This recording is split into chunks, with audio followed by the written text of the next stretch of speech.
Hello विद्यार्थी मित्रों, गीर गुंजर विद्यालय में आप सर्वનું स्वागत है। आज આપણે पाठ नंबर 8 कुदरती संसाधनों धोरण 10 विषय सामाजिक विज्ञान ની આપણે વાત કરવાની છે। ધોરણ 10 સામાજિક વિજ્ઞાન પાઠ નંબર 8 કુદરતી સંસાધનનો આ બીજો વિડિયો છે। પહેલા વિડિયોની અંદર આપણે પ્રસ્તાવના તેમજ સંસાધનોના પ્રકારો જે આપણે જોયો તો કે ખોરાક તરીકે, કાચા માલ તરીકે અને શક્તિ સંસાધન તરીકે। હવે આપણે આ બીજા વિડિયાની અંદર વાત કરવાની છે સંસાધનોના પ્રકારો। તો અહીંયા સંસાધનોના 3 રીતના પ્રકારો પડે છે। પહેલું છે માલિકીના આધારે, બીજું પુનઃપ્રાપ્યતાના આધારે અને ત્રીજું વિતરણ ક્ષેત્રના આધારે। તો આ ત્રણેય પ્રકારોનું કોષ્ટક અહીંયા બનાવેલું છે। આ પહેલું કોષ્ટક છે, અહીંયા બીજું કોષ્ટક આપેલું છે અને અહીંયા ત્રીજું કોષ્ટક આપેલું છે। ત્રણે ત્રણ પ્રકારો તમને આ વિડીયોની અંદર ક્લિયર થઈ જશે।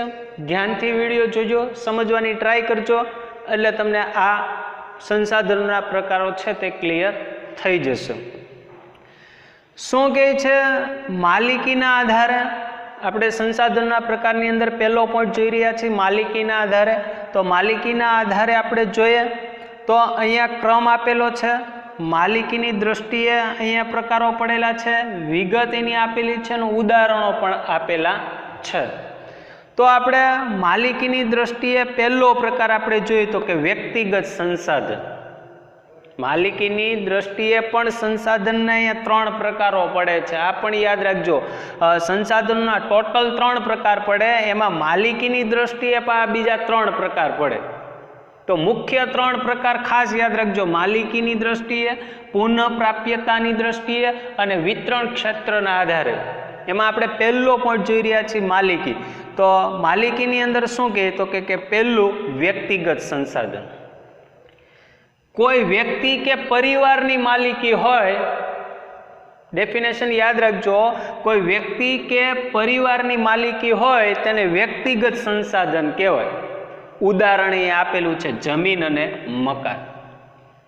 આપણા ફાધર એટલે કે આપણા પપ્પાની ખાતે જો જમીન હોય તો એ વ્યક્તિગત માલિકીનું સંસાધન કહેવાય, અથવા આપણા પપ્પા એટલે કે આપણા પરિવારના કોઈના નામે કોઈ પણ સંપત્તિ હોય તો તેને વ્યક્તિગત સંસાધન કહેવાય। બીજો માલિકીની દ્રષ્ટિએ પ્રકાર શું કે રાષ્ટ્રીય। રાષ્ટ્રીય સંસાધન કોને કહેવાય તો કે દેશ કે પરદેશની સાર્વજનિક માલિકી હોય। દેશ કે પરદેશની સાર્વજનિક માલિકી હોય તેને રાષ્ટ્રીય સંસાધન કહેવાય। ઉદાહરણ તરીકે આપણું લશ્કર એટલે કે આર્મી અને આંતરરાષ્ટ્રીય વેપાર, જે એક દેશમાંથી બીજા દેશમાં આપણે જે વસ્તુની આયાત નિકાસ કરીએ તે આંતરરાષ્ટ્રીય વેપાર। માલિકીની દ્રષ્ટિએ ત્રીજો પ્રકાર વૈશ્વિક। તો વૈશ્વિક સંસાધન કોને કહેવાય તો કે વિશ્વની ભૌતિક અને અભૌતિક સંપત્તિ કે જે પ્રજાના કલ્યાણમાં ઉપયોગમાં આવતી હોય તેને વૈશ્વિક સંસાધન કહેવાય। ઉદાહરણની અંદર તો કે બધા દેશોના સહિયારા સંસાધનો, કારણ કે કોઈ એક દેશ એવો નથી કે ત્યાં બધું જ મળતું હોય। બધા દેશની અંદર કંઈકનું કંઈક ખૂટતું હોય, તો ઘણા બધા એવા સંસાધનો હોય છે કે જે વિશ્વ માટે સાર્વજનિક હોય, બધા દેશ માટે સંસાધનો હોય છે।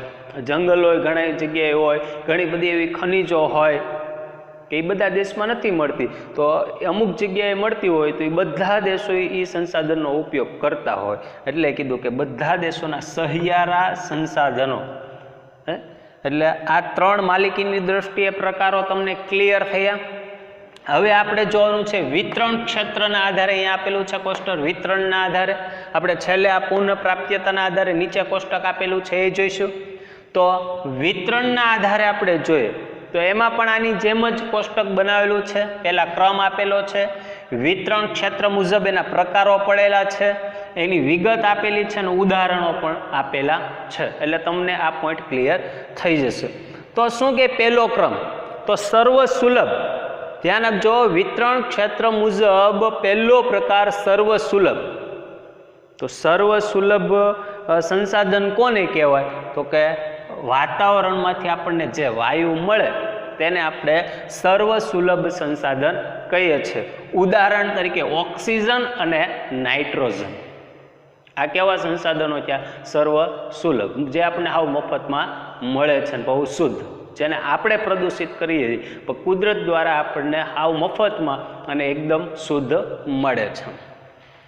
વિતરણ ક્ષેત્રના આધારે બીજો ક્રમ શું કે સામાન્ય સુલભ, કે જે આપણને સામાન્યપણે મળે તેવા સંસાધનને સામાન્ય સુલભ સંસાધન કહેવાય. બહુ ઇઝી પોઈન્ટ છે. સામાન્યપણે મળે તેવા સંસાધનને સામાન્ય સુલભ સંસાધન કહેવાય છે. ઉદાહરણ તરીકે ભૂમિ એટલે કે જમીન, પાણી એટલે કે જળ અને ગોચર જમીન, જે આપણને એકદમ સામાન્ય મળે છે, ફ્રીમાં મળે. કુદરતે આપણને આ બધી જે જમીન આપી છે, જે આપણે ખેતી કરીએ, એ એકદમ સામાન્ય સુલભ છે. વિતરણ ક્ષેત્રના આધારે ત્રીજી બાબત વિરલ સંસાધન. તો વિરલ સંસાધન કોને કહેવાય? કે જે સંસાધનના સ્થાનો મર્યાદિત હોય, એટલે કે મર્યાદિત આપણને પ્રાપ્તિ થતી હોય તેવા સંસાધનને વિરલ સંસાધન કહેવાય. એક્ઝામ્પલ તરીકે કોલસો, પેટ્રોલિયમ, તાંબુ, સોનું, યુરેનિયમ વગેરે કિંમતી ખનિજો, કે જેના પ્રાપ્તિ સ્થાનો કેવા છે? મર્યાદિત. બધી જગ્યાએ લાગત નથી મળતા. નહીતર તો એ આ બધી વસ્તુના ભાવ સસ્તા હોય. પેટ્રોલ આજે આપણને એટલું મોંઘું મળે. કેમ મોંઘું મળે? કારણ કે એના પ્રાપ્તિ સ્થાનો મર્યાદિત છે. એટલે પેટ્રોલ શેમાં આવે? તો કે વિરલ સંસાધનમાં. ટૂંકો પ્રશ્ન MCQ પૂછી નાખે, તાંબુ શેમાં આવે? તો કે વિરલ સંસાધનમાં. કોલસો શેમાં આવે? વિરલ સંસાધનમાં. સોનું શેમાં આવે? તો કે વિરલ સંસાધનમાં. યુરેનિયમ અને થોરિયમ જેવી ખનિજો શેમાં આવે? તો કે વિરલ સંસાધનમાં. તમને પૂછી નાખે જમીન શેમાં આવે? તો કે સામાન્ય સુલભ. ઓક્સિજન તો કે ભાઈ સર્વ સુલભ, જે બધાને હાવ મફતમાં મળે છે. વિતરણ ક્ષેત્રના આધારે ચોથી બાબત એકલ સંસાધન. એકલ શબ્દ ઉપરથી તમને ખ્યાલ આવી જાય કે વિશ્વમાં એક બે જગ્યાએથી મળતા સંસાધનને એકલ સંસાધન કહેવાય, કે જે એક આખા વિશ્વની અંદર એક કે બે જ જગ્યાએ મળતા હોય, કે વધીને 3 જગ્યાએ, જેને આપણે એકલ સંસાધન કહીએ છીએ. ઉદાહરણ તરીકે ક્રાયોલાઇટ ખનિજ, જેમ ફક્ત ગ્રીનલેન્ડમાંથી મળે છે. ટૂંકો પ્રશ્ન પૂછાય, ગ્રીનલેન્ડમાંથી, નીચેનામાંથી અથવા ગ્રીનલેન્ડમાંથી કઈ ખનિજ મળે છે? તો કે ક્રાયોલાઇટ ખનિજ, જે ફક્ત ગ્રીનલેન્ડમાંથી જ મળે, બાકી વિશ્વના એકેય દેશમાં નથી મળતી. આથી કેવું સંસાધન થયું? એકલ સંસાધન. કોષ્ટકમાં આપણે 2 પ્રકારની વિગત જોઈ, એક માલિકીના આધારે જે સંસાધનોના પ્રકાર પડે તે, અને વિતરણ ક્ષેત્રના આધારે પ્રકાર પડે તે. તો આપણે આગળ જોયું સંસાધનના પ્રકારોની અંદર માલિકી અને વર્ગીકરણ. ત્રીજો પ્રકાર છે પુનઃ પ્રાપ્યતાના આધારે. તો એની અંદર પણ સંસાધનોના 2 વિભાગ પડે છે. પહેલો છે નવીનીકરણીય અને બીજો છે અનવીનીકરણીય. હવે ધોરણ 9ની અંદર તમે સાયન્સની અંદર ભણતા હશો નવીનીકરણીય અને અનવીનીકરણીય. તો શું કહે છે નવીનીકરણીય સંસાધન?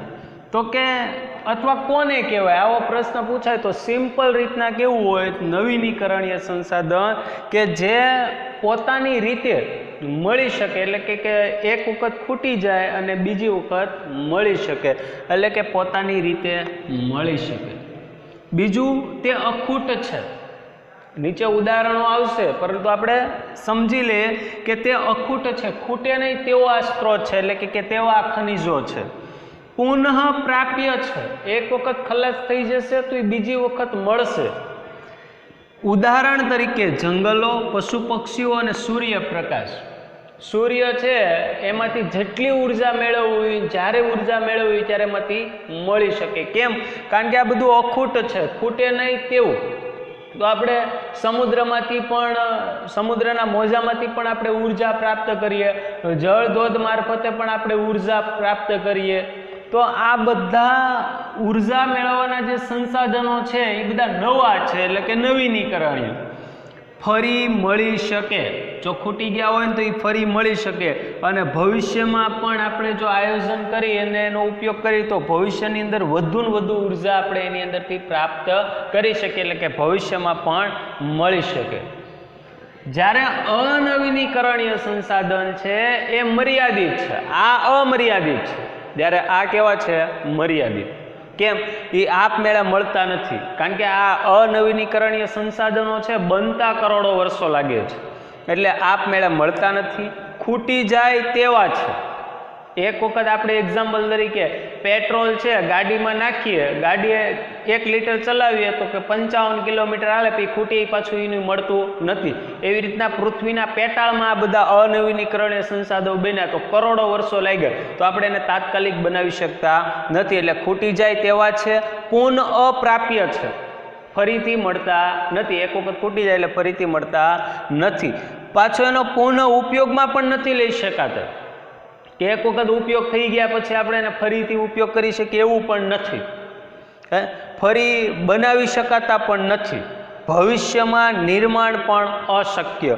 અને ઉદાહરણ તરીકે કોલસો, પેટ્રોલિયમ અને કુદરતી વાયુ કે જે અનવીનીકરણીય સંસાધનો છે જેને આપણે તાત્કાલિક બનાવી શકતા નથી. આ બધા સંસાધનો છે એ પૃથ્વીના પેટાળની અંદર કઈ રીતના બન્યા એની વિસ્તૃત સમજ પણ આપણા આગળના લેક્ચરની અંદર આવશે, કારણ કે પૃથ્વીના પેટાળની અંદર આ વસ્તુ બનતા કરોડો વર્ષો લાગ્યા છે. પછી એ વસ્તુ આ સંસાધનો છે એ શેમાંથી બનેલા છે?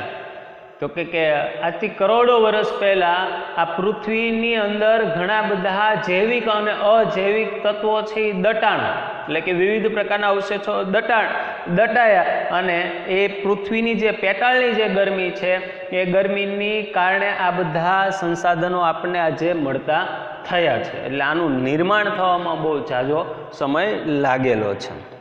એટલે અહીંયા સંસાધનોના પ્રકારોની વાત આપણે પૂર્ણ કરી છે.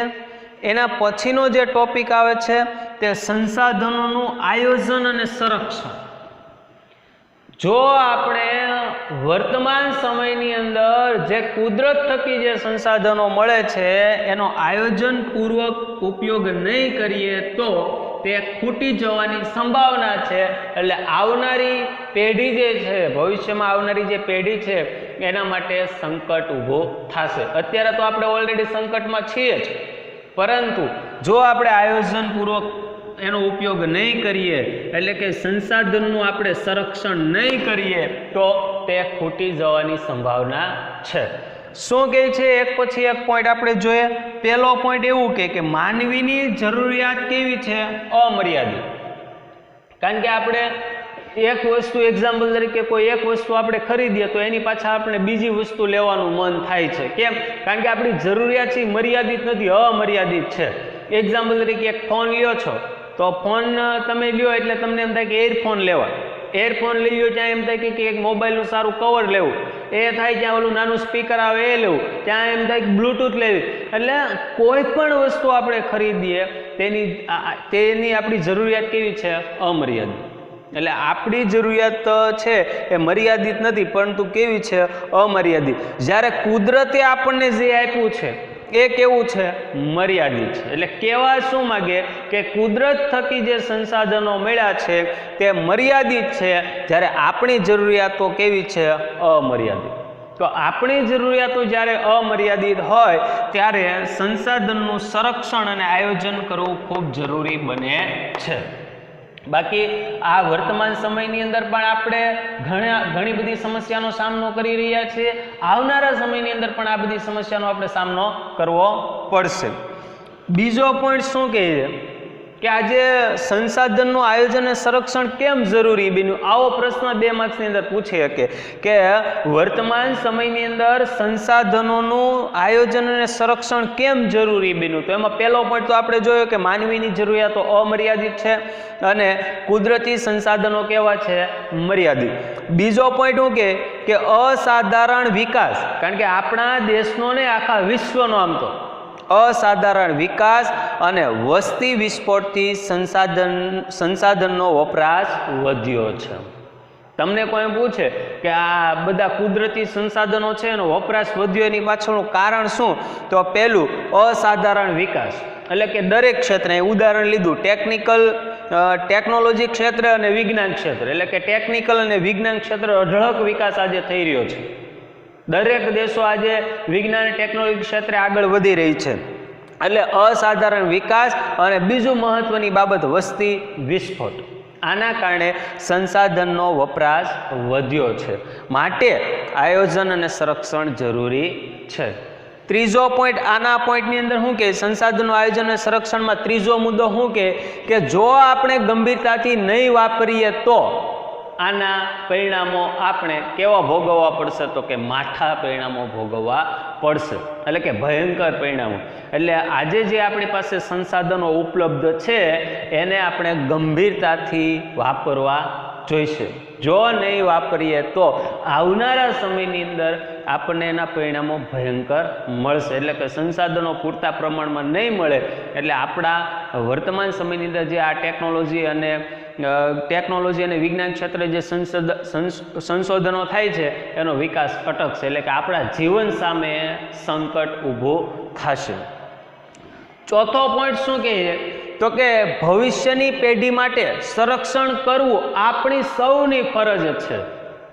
એક્ઝામ્પલ તરીકે આપણને અત્યારે પેટ્રોલ, અત્યારે જેટલી વસ્તી છે એ એટલી વસ્તી પૂરતું આપણને પેટ્રોલ મળી રહી છે, પરંતુ ધીમે ધીમે પેટ્રોલિયમ કૂવા ખાલી થતા જાય છે. આપણને ખબર છે કે અત્યારે જેટલી વસ્તી છે એના પૂરતું જ પેટ્રોલ છે, પરંતુ જો આવનારી પેઢીને પણ ટકાવી રાખવી હોય તો આપણને જે સંસાધનો મળે છે કુદરત થકી એનો ઉપયોગ કેવો કરવાનો છે? તો કે વિવેકપૂર્ણ ઉપયોગ કરવાનો છે. એટલે ભવિષ્યની પેઢી માટે પણ સંરક્ષણ કરવું જરૂરી છે. આ બે પોઈન્ટ એના પછીના બહુ મોસ્ટ ઇમ્પોર્ટન્ટ છે. ટૂંકો પ્રશ્ન MCQ કે ખાલી જગ્યાની અંદર પૂછાય. શું કે? તો કે સંસાધનનું સંરક્ષણ કરવું એટલે, તમને કોઈ પૂછે કે સંસાધનનું સંરક્ષણ કરવું એટલે ડેશ ડેશ ડેશ, આવો પ્રશ્ન પૂછાય તો વિવેકપૂર્ણ ઉપયોગ કરવો એટલે સંસાધનનું સંરક્ષણ કહેવાય. એવું નથી કહેતા કે સંસાધનનો ઉપયોગ જ નહીં કરવો, પણ ટૂંકમાં આપણે જે આડેધડ ઉપયોગ કરીએ છીએ, અવિવેકપૂર્ણ જે ઉપયોગ કરીએ છીએ એ નથી કરવાનો. તો કેવો ઉપયોગ કરવાનો છે? તો કે વિવેકપૂર્ણ ઉપયોગ આપણે કરવાનો છે. આપણે સમજી લો કે અત્યારે માણસ પાસે ટુ વ્હીલ હોય તો થોડુંક પણ ચાલવું નથી અને સીધા આપણે ટુ વ્હીલ લઈને જવું, તો ટુ વ્હીલથી કેટલું નુકસાન? એક તો આપણા શરીરને નુકસાન, બીજું એની અંદર જે પેટ્રોલ વપરાય છે તે પણ બળશે. એટલે ખોટી રીતના આપણે બધું વેડફીએ છીએ. તો આ દુનિયામાં કેટલી બધી વસ્તુઓ છે, કેટલી બધી વસ્તી એ બધા જ આ રીતના આડેધડ ઉપયોગ કરે છે, અવિવેકપૂર્ણ ઉપયોગ કરે છે. આથી સંસાધનનું સંરક્ષણ કરવું એટલે એનો વિવેકપૂર્ણ ઉપયોગ કરવો. બીજો પોઈન્ટ પણ એના પછીનો મહત્વનો છે કે સંરક્ષણ શબ્દનો સીધો સંબંધ શેની સાથે જોડાયેલો છે? તો કે સંસાધનોની અછત સાથે જોડાયેલો છે. એટલે કે સંસાધન આપણી પાસે પૂરતા પ્રમાણમાં નથી, એટલે સંરક્ષણ શબ્દનો સીધો સંબંધ. આવો ટૂંકો પ્રશ્ન કે ખાલી જગ્યા કે પૂછીએ કે MCQ કે સંરક્ષણ શબ્દનો સીધો સંબંધ શેની સાથે જોડાયેલો છે? તો કે સંસાધનોની અછત સાથે જોડાયેલો છે. એના પછીનો પોઈન્ટ શું કહે છે? તો કે સંસાધનનું આડેધડ દોહન અને અવિવેકભર્યો વપરાશ જો ચાલુ રહેશે તો વિકાસ અને વર્તમાન જીવન ટકાવું સ્વપ્ન બની જશે. બહુ સાચી વાત છે. શું કહે છે કે સંસાધનનું આડેધડ દોહન એટલે કે જેમ ફાવે એમ આપણે એને વેડપશું, એને વાપરશું, એનો ઉપયોગ કરશું, મન ફાવે એમ આપણે એનો ઉપયોગ કરીશું અને અવિવેકભર્યો જો આપણે વપરાશ ચાલુ જ રાખીશું તો વિકાસ અને વર્તમાન જીવન ટકાવવું આપણા માટે કેવું બની જશે? સ્વપ્ન બની જશે. અત્યારે આપણને આપણું જીવન બહુ સારું લાગે છે. કેમ? કારણ કે આપણને કુદરત થકી ઘણા બધા સંસાધનો, ખનિજો મળ્યા, એના કારણે આપણે વિજ્ઞાન અને ટેકનોલોજી ક્ષેત્રે આપણો વિકાસ થતો જાય છે, ડેવલપ થતું જાય છે અને આપણું જીવન ધોરણ પણ સુધરતું જાય છે. પરંતુ જો આવી રીતના એટલે કે આડેધડ દોહન થતું રહેશે અને સંસાધનનો અવિવેકભર્યો ઉપયોગ થશે તો વિકાસ અને વર્તમાન જીવન ટકાવવું આપણા માટે કેવું બની જશે? સ્વપ્ન. એના પછીનો પોઈન્ટ શું કહે છે? માટે એટલે કે આ ઉપરના વાક્યના આધારે માટે વિવેકપૂર્ણ ઉપયોગ, સંરક્ષણ અને પુનઃ ઉપયોગ કરવો. કોનો? તો કે સંસાધનનો. સંસાધનનો કેવી રીતના ઉપયોગ કરવો? તો કે વિવેકપૂર્ણ ઉપયોગ કરવો, એનું સંરક્ષણ કરવું. એટલે કે સંરક્ષણ કરવું એટલે અહીં ઉપર આપણે જોયું કે સંસાધનનું સંરક્ષણ કરવું એટલે વિવેકપૂર્ણ ઉપયોગ કરવો, એટલે સંરક્ષણ કરવું એટલે વિવેકપૂર્ણ ઉપયોગ કરવો, અને શક્ય હોય તો એ સંસાધનનો શું કરવો? તો કે પુનઃ ઉપયોગ કરવો. જો આવું કરશું તો ભવિષ્યની પેઢીને આ સંસાધનો જે અત્યારે આપણને મળે તે ભવિષ્યની પેઢીને પૂરતા પ્રમાણમાં મળી રહેશે. એના પછીનો પોઈન્ટ શું કહે છે?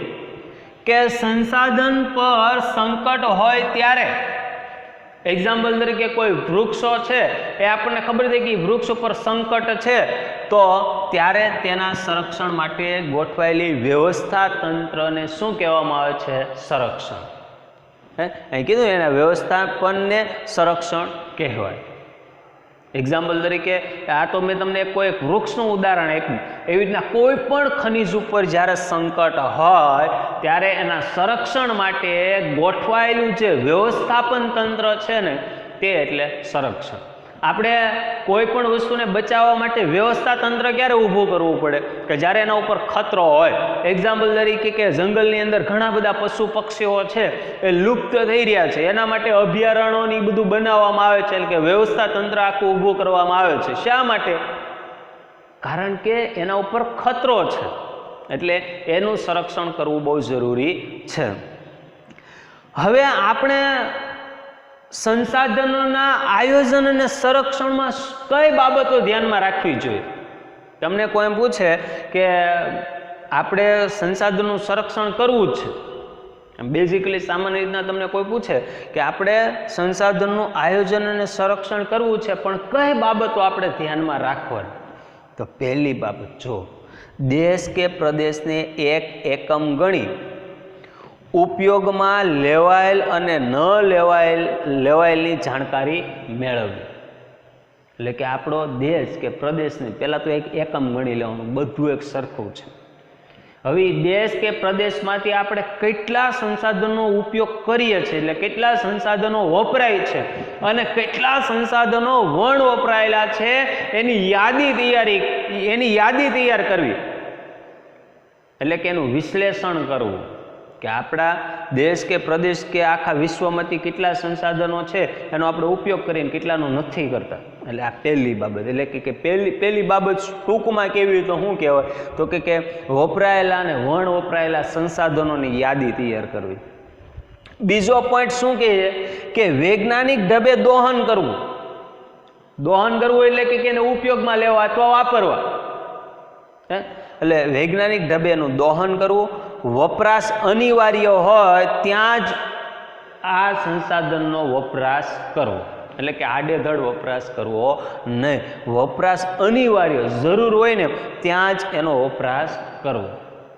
એના પછીનો પોઈન્ટ શું કહે? તો કે સંસાધનની માત્રા વધારવી. એક્ઝામ્પલ તરીકે જંગલની અંદર વૃક્ષો છે એ વધુ પડતા કપાઈ રહ્યા છે, તો શું કરવું જોઈએ? તો કે એની માત્રા વધે એ માટે વૃક્ષ રોપણના કાર્યક્રમો કરવા જોઈએ, વનીકરણના કાર્યક્રમો કરવા જોઈએ, સામાજિક વનીકરણના કાર્યક્રમો કરવા જોઈએ. સોંગા કે સહજ મળે ત્યાં સંસાધનને સાચવવા.